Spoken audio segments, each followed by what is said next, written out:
नमस्ते सबैलाई, फेरि स्वागत छ सजिलो किचन च्यानलको अर्को एउटा भिडियो। यसपालि चाहिँ हामी सेजन चिकन पुलाउ बनाउनेछौँ। यो बनाउनुको लागि अति नै सहज रहनेछ, खाँदाखेरिमा मिठो पक्कै बन्नेछ। अब यो बनाउनुको लागि एउटा भाँडामा तेललाई राखिदिने।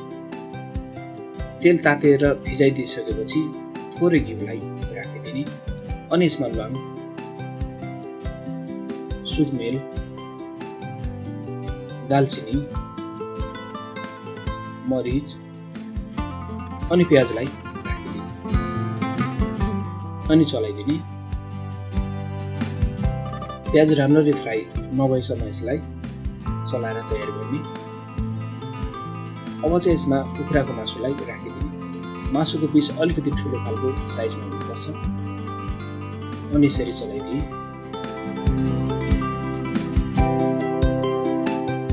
अब यसमा रातभरि भिजाएर राखेको केराउलाई राखिदिने अनि चलाइदिने। यतिको फ्राई भएपछि यसमा अदुवा र लसुनको पेस्टलाई राखेर चलाइदिने। अब यसमा थोरै चिकन मसलालाई राखिदिने, अलिकति नुनलाई पनि राख्ने अनि अब चाहिँ सेजवान ससलाई राखिदिने अनि चलाइदिने। सेजवान सस बनाउने रेसिपी चाहिँ माथि लिङ्क राखिदिएको छु, हेर्नु होला, र डिस्क्रिप्सनमा पनि राखिदिन्छु। अनि यसरी राम्ररी फ्राई भइसकेपछि चाहिँ यसमा अलिकति अब चामललाई राखिदिने।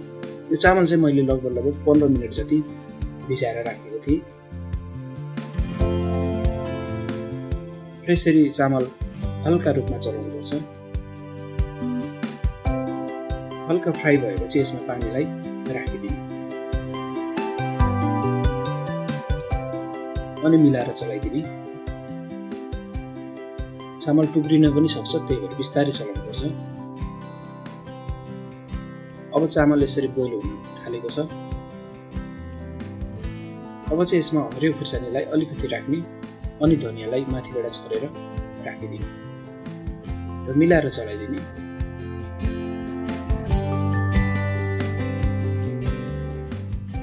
र छोपिदिने अनि निकालेर चेक गर्ने।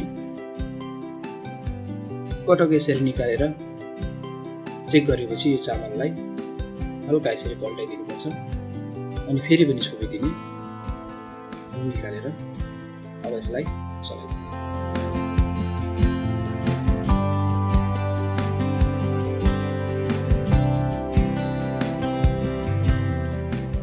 र यसरी चलाइ पनि रह्यो। अब पुलाउ लगभग हाम्रो तयार हुन थालेको छ, तर कम्प्लिट चाहिँ भएको छैन। फेरि पनि यसलाई छोपेर पकाउँछौँ अनि निकालिदिने र यसरी हल्का रूपमा मिलाएर चलाइदिने।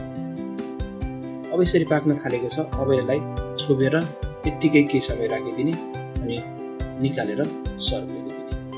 यसरी एकदमै मिठो सेजवान चिकन पुलाउ तयार भएको छ। यदि आजको भिडियो मन पर्यो भने यो भिडियोलाई लाइक सेयर गर्नलाई नभुल्नुहोला र यसपालि सेजवान चिकन पुलाउ बनाएर खानुहोस्। अनि अर्को भिडियोमा भेट हुनेछ। तबसम्मको लागि नमस्ते।